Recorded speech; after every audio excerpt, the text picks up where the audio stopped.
Hello, everybody. It's Sunday, June 28, 2026, and welcome to another rousing edition of Sunday Morning Coming Down at the Back of the Roadhouse video blog podcast, coming to you from the Mad Dogs Roadhouse Bug Barn Banjo Pavilion, Banjo Studio and Podcast Pavilion. I'm probably going to have to write that down because it doesn't just roll off the tongue. I may have to work on that a little bit, along with a list of other things.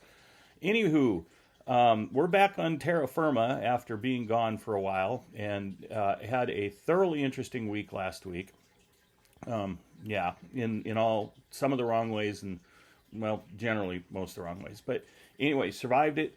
Having a pretty good weekend. Went to a wedding of a family friend last night. That was really very nice and well done. And best of luck to those kids. It's a little weird when these kids who you knew when they were born are getting married, but that's how old we are now.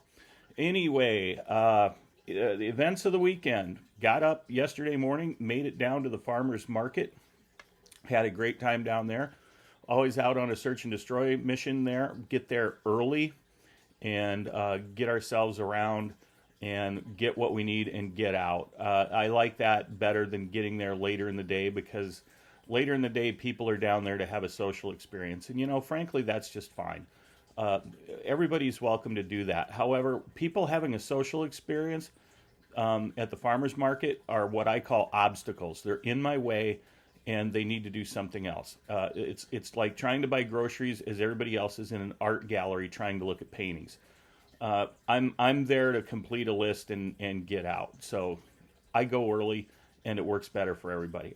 I think I get some good stuff. I get to see my friends. If there's some good live music playing, we may sit there and enjoy a cup of coffee a little bit and listen to that. But that's pretty rare. Had a great group last weekend. Anyway, had a real surprise. Had a gathering of as many of my cousins as have been in one place in a long time. I haven't probably been in the proximity of my cousins Doreen and Jack at the same time since, well, together like this since probably the early to mid 1970s. It's been a long time, and whole story there. It's not my story, it's Jack's story, but long story. And man, I can't tell you how good it was to spend time with Jack, enjoying a cup of tea and talking about what's going on and the road ahead, because Jack's got a great road ahead of him, and it's going to be fun. Really looking forward to that. Cooking wise, it's been a little up and down. Made some pork chops on Friday evening, and that's a little bit what I want to talk about today. If you want better pork, you need better pigs, and you're going to pay for that. Hogs, as I think everybody learned during the pandemic, when a lot of them had to be slaughtered because of various diseases and problems in the plants and not being able to deliver them, hogs on an industrial scale can be raised fairly quickly. It's not pretty. It's very industrial how it's done, but you've got a lot of talented people doing their best to put protein on your table at an affordable price. And those mass consumption hogs are perfectly delicious. They're great bacon, they're great pork chops and roasts and things you throw on your smoker to make pulled pork or whatever it is. They're really wonderful. But if you really want the flavor and you really want that kind of down-home, old-school pork flavor that you may remember from way back when, you need better hogs. The thing about the modern hog that's been raised is they are designed to give very lean meat. And if I've said it once, I've said it a million times, fat equals flavor when it comes to protein. And you need that fat in that pork. And really, there are very few natural fats, and I mean fats rendered from critters, that is as universally delicious and useful as pork fat. It is a beautiful thing, and you don't want to miss out on it. But getting back to that, so what's the difference in these hogs? Well, part of it's breed, and I'm not so sure how much breed necessarily has to do with it, although those heritage breed hogs, Durocs, and I can't think of the other one off the top of my head, but there are various heritage breed hogs that are old school. Kind of like plants and genetically modified organisms and things that are bred and hybridized. So are hogs. And like I said, the ones. Remember pork, the other white meat? Well, that's why it is that way, because pork that's raised the way I like to see it is much pinker. And if you took one of these pork chops out that I'm talking about, you may even mistake it for a steak, for a beef steak, because it can be that red and that color. We're talking about hogs that are basically hand raised, or as I like to call them, dirt raised hogs. These are hogs that are in the environment that you would expect to find them in. They're outside, they're on dirt, they're rooting around, they're finding things. They may get a watermelon every once in a while, or some other tasty treat to cool off, and they eat all sorts of things. People pay a lot of money for a Berco Jamon, which is the Spanish ham. You've also heard of things like prosciutto and Parma ham. Basically, same idea. These are hogs that are raised outside, but they've got access to things like hazelnuts and various things in the ground, and they eat those, and I'm just telling you, folks, incredible. The other thing you want to do is make sure you're getting them thick enough. I don't think Iowa invented the thick pork chop, but around here, that's what they're known as. They're known as an Iowa chop. You can find these things around the Sioux Falls area, but you need to know where and how to look. Looks has some, and they have Duroc pork in the meat case, and it's very good.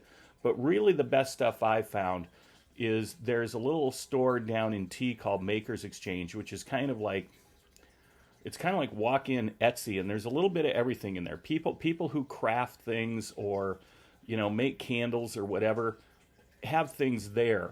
And there are also some pork producers out of northwest Iowa, I think in the Rock Valley area, called Orange Creek Farms. They used to sell at the farmers market here in Sioux Falls, and they quit that about 3 years ago. Much to the dismay of my friend Sherry, because these folks made a killer breakfast sandwich on some kind of croissant-y bread. It was really pretty good. But they also would have a freezer full of pork and even some beef. And you could get the nice, thick pork chops out of there. Two of them may cost you the better part of $20. It's totally worth it. And they're frozen. Those folks sell over at the Maker's Exchange in T. There's a freezer over there, and if you just happen to be driving by and it occurs to you, pull off I-29. It's really close to the interstate, and go over and check it out and buy yourself a couple of chops. The other places that have them are generally in the farmers markets. You're not going to find Orange Creek there, but there is a gentleman and his daughter that sell vegetables. They're from somewhere over in, I don't know, maybe Sioux Center or Orange City. They come up to this Falls Park Farmers Market every weekend, and he's got stuff in the freezer that includes pork, regular size chops, and Iowa chops. I had to dig around, but we found a packet, and that's what I cooked Friday.